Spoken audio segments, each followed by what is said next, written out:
ஏழில் இருந்தார், கண்ட சனியில இருந்தா அப்ப அஷ்டம சனி. சிம்மராசிக்காரர்களுக்கு அஷ்டம சனி. காலஸ்திரி, காலஸ்திரி ரொம்ப முக்கியம். செவ்வாய்க்கிழமை மாசத்துக்கு ஒரு தடவை துர்க்கை, துர்க்கை கவசம், துர்க்கை காயத்ரி, காத்தநாய வித்மேக கன்னியாகுமரி தீமி தன்னோ துர்க்கை பிரச்சோதா சொல்லிக்கிட்டே இருக்கும். சிம்பிள்.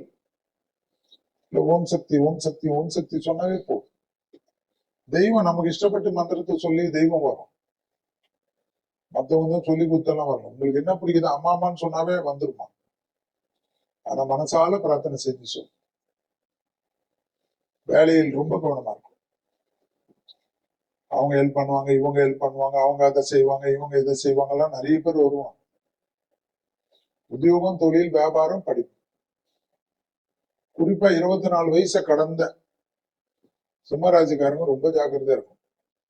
ஹெல்த்ல ரொம்ப கவனமா இருக்கணும். வண்டி, வாகனம், பாதம், முட்டி, முதுகு தண்டு விடும், அடிவயிறு, கழிவு பாதை ரொம்ப ஜாக்கிரதையா பார்த்துக்கு. பெரியவங்க சொல்றது தயவுசெய்து வீட்டுல கேட்டுக்க. துணை அல்லது துணைவியார் விஷயத்தில் யாருடைய காயப்படுத்தாது. காதல் அமைப்பையும் நல்லபடியா டேக் கேர் பண்ணிக்க.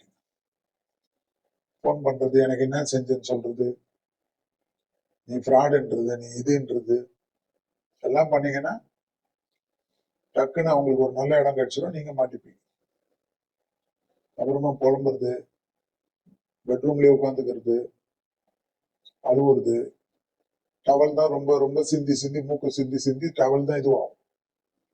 ஆனா உங்களை சுத்தி இருக்கவங்க சந்தோஷமாயிடுவாங்க. பார்த்துக்குங்க. அஷ்டம சனி எக்ஸைஸ் தான். மன அழுத்தம் இல்லாம இருப்பது. சின்ன பொறாம கூட வச்சுக்க வேண்டாம். சிம்மராசி நாங்க ஏன் பொறாம போறோம் அப்படி கிடையாது. சனி பண்ணும். பார்த்துக்கு. தெய்வத்தை சரணாகதியாகும். இது நடக்கும், அது நடக்கும், அவங்கள சபிக்கிறது, இவங்கள சபிக்கிறது எல்லாம் நமக்கு ரிட்டர்ன் வரும். அவங்க நல்லா இருப்பாங்க, நீங்க மாட்டிப்பீங்க. உங்களோட சேர்ந்து உங்க கூட இருந்து நீங்க எனக்கு அதை பண்ணல, இதை பண்ணல, இவங்க இருக்காங்க எனக்கு நம்புறவங்க எல்லாம் அவங்க ஆப்பனங்களோட ஒட்டிப்பாங்க. சோ யார் ஜாக்கிரதையா இருக்கணும்? சிம்மம் தான். நல்லா இருக்கும். மற்றபடி பணிந்து போகக்கூடிய சிம்மம் ஜெயிக்கும். நடிக்கலாம் முடியாது, நடிக்க வராது உங்களுக்கு. நடிக்கலாம் முயற்சி பண்ணாதீங்க, தோத்துருவீங்க.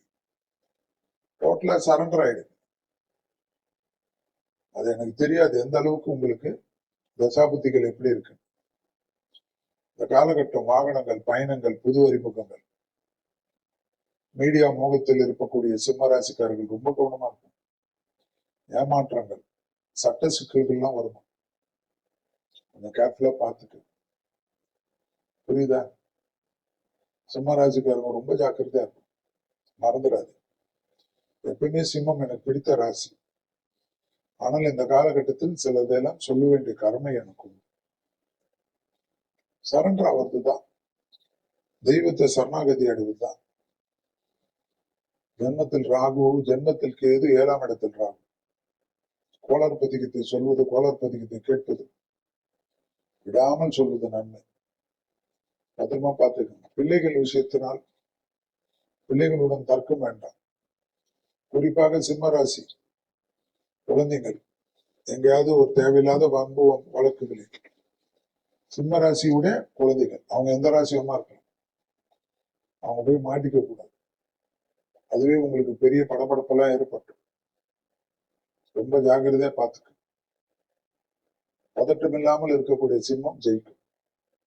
இல்லை என்றால் அதுதான். நீங்களே பார்த்துக்கணும்.